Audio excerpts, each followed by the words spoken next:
He said, well, I wouldn't hug you or kiss you or touch you or anything anymore.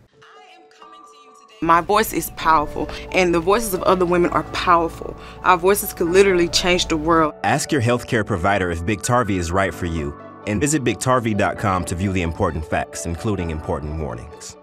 Welcome to Plus Talk on Plus Life, where we're all about turning positive into a plus. Today, we're talking HIV and pregnancy. And someone who knows all about it is my guest, Masonia B. Traylor. Good to see you.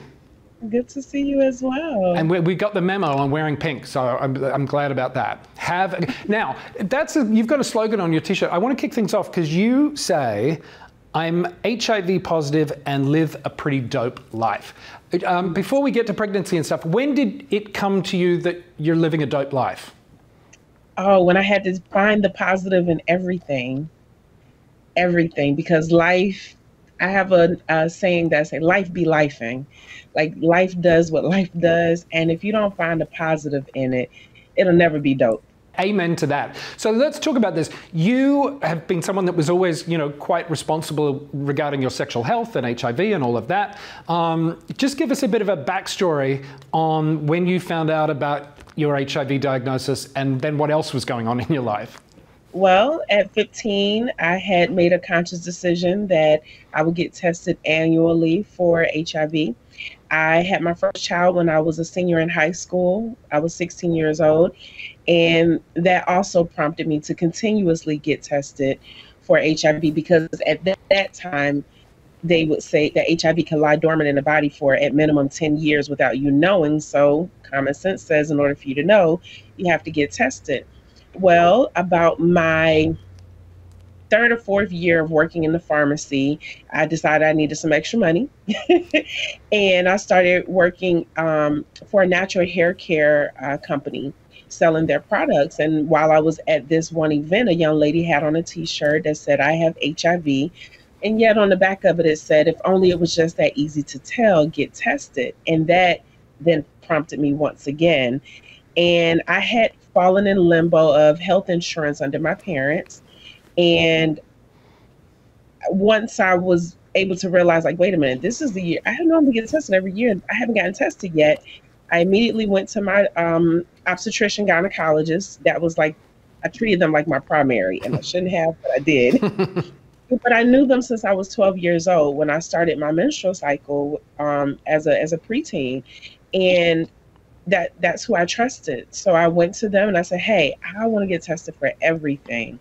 And of course, they looked at me like I was crazy. They were like, are you okay? Are you dating someone new? And I'm like, yeah, I've started dating someone new. It's been about 6 months. However, I still need to get tested. It's somebody new. And once I requested to get tested, they went through my charts and they said, well, Masonia, you got tested last year and the year before and the year before that. And I said, well, I'm going to get tested next year and the year after and the year after that, because how else will I know? I haven't met that 10-year mark yet. My kid is only 7 years old. So I got tested. I was 23, working in the pharmacy as a technician. And that test result came back positive. And I was definitely not expecting that. And just 2 weeks after that, I found out that I was also pregnant. So, exactly, and that leads us to HIV and pregnancy, because you do a lot of great work out there. You're a global activist. You talk to women, young people. Let's clear up some misconceptions about. Let's just put it in plain talk. If I'm HIV, well, not me because I'm a man, but if you're an HIV positive female, is it safe to get pregnant? Can you get pregnant? Talk us through it. What do people need to know that they're still not hearing? Is it safe? Yes. Is having sex safe? Depends on how you want to define safe. Define safe for yourself. Can a person living with HIV confidently have a child and birth that child HIV negative? Absolutely, yes.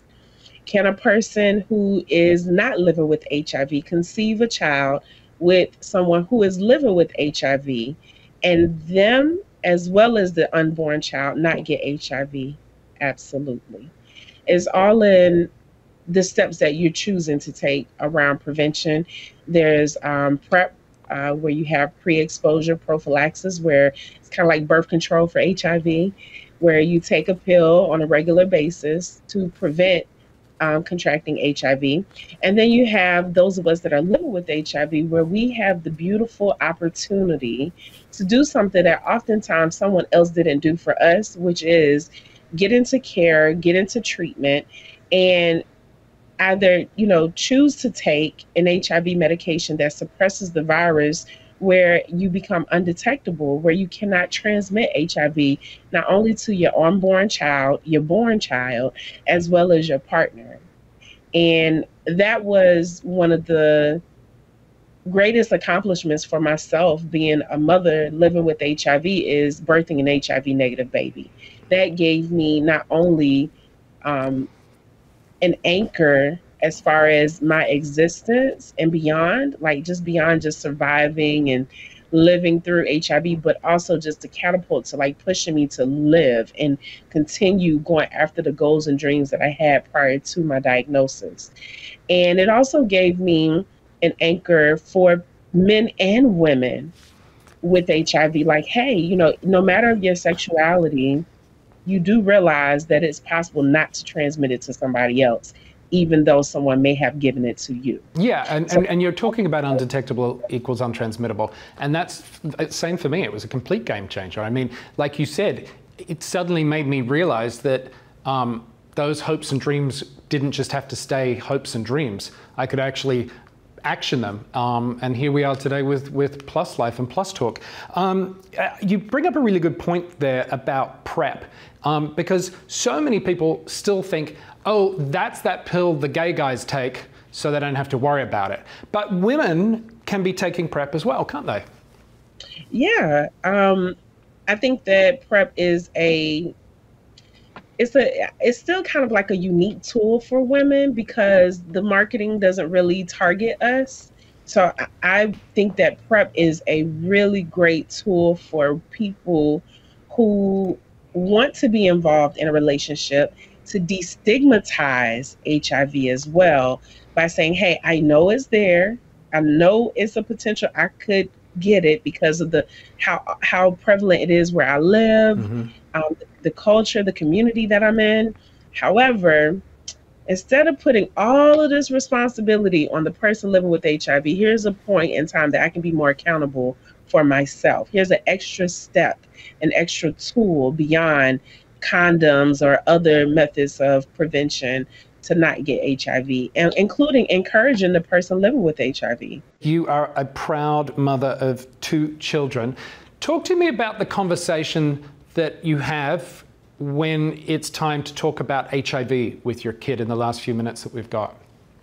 All right. Well, initially, my son was 7 and my daughter was 4 months old, maybe.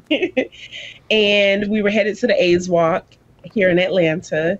And my son didn't understand why we were going and did not want to go. And so I had to find a way to explain to him. And I had made a conscious decision at that time that I would not disclose my HIV status unless someone specifically asked me if I had HIV. And that included my 7-year-old. So he asked why we were going, and in explaining to him why we were going, he immediately stated he did not want to be around people with an AIDS diagnosis or with HIV, but he didn't even know what HIV or AIDS was. He automatically took it as something negative. And I asked him, I said, well, what if mommy had HIV? He said, well, I wouldn't hug you or kiss you or touch you or anything anymore. Did that break your heart? It did. Of course. It took everything in me to not say, I brought you in this world, I'll take you out of it. And I said, no, sweetheart, that's not how you get it. That's not how you get it. And although I was not comfortable with explaining to him the sexual acts in which you can transmit HIV, I did talk to him about bodily fluids. I talked to him about blood and sperm and vaginal fluids and saliva and urine, and just what fluids can you not versus you can get HIV from, right? And from there, he was like, okay. And from there, I was able to just disclose to him in that moment, even though he was so young. He was in 2nd grade. following up from there, my daughter, when she turned 4, I realized I had been doing a lot of work in HIV, and I didn't want her to be stigmatized because people know that I'm living with Right. it. They will automatically assume my children have it as well. So I figured I'd give her something to anchor herself to, which is, why do you wear a red ribbon? And she says, because I was born HIV negative. And I figured that if I could give her that language alone, that would not only empower her, but empower others to have a conversation when they're assuming one thing. And then also not to look at me as such a negative because I have HIV. And I took what some people would look at as a risk or a chance of having a baby while living with HIV. But I understood the science, I had the education, I had the support to be able to navigate that. And here I am today. I have an 18-year-old HIV competent, educated son. And now I have a soon to be 11-year-old HIV negative and a well educated, competent daughter. And both of them have enough knowledge to take note that if they wanted to date somebody living with HIV, they know what tools they could use to not only prevent it. I've done everything that I could. Now they have to do everything that they can. Well, Masonia, we appreciate all that you do, and I really appreciate you taking the time to talk with us on Plus Talk at Plus Life today. Keep doing the great work. As we always say, it just takes one conversation. We don't always have to agree, but if we're talking about it, it takes the sting out of the stigma. Masonia, thank you very, very much for your time. Thank you so much for having me. That's going to do it for this episode of Plus Talk. If you want more information about what we've talked about and to check out Masonia's nonprofit Lady Burgundy Inc., go to the website pluslifemedia.com, and you can follow us across social media platforms. We are at Plus Life Media. Until next time, take care of yourself and each other. We'll see you soon.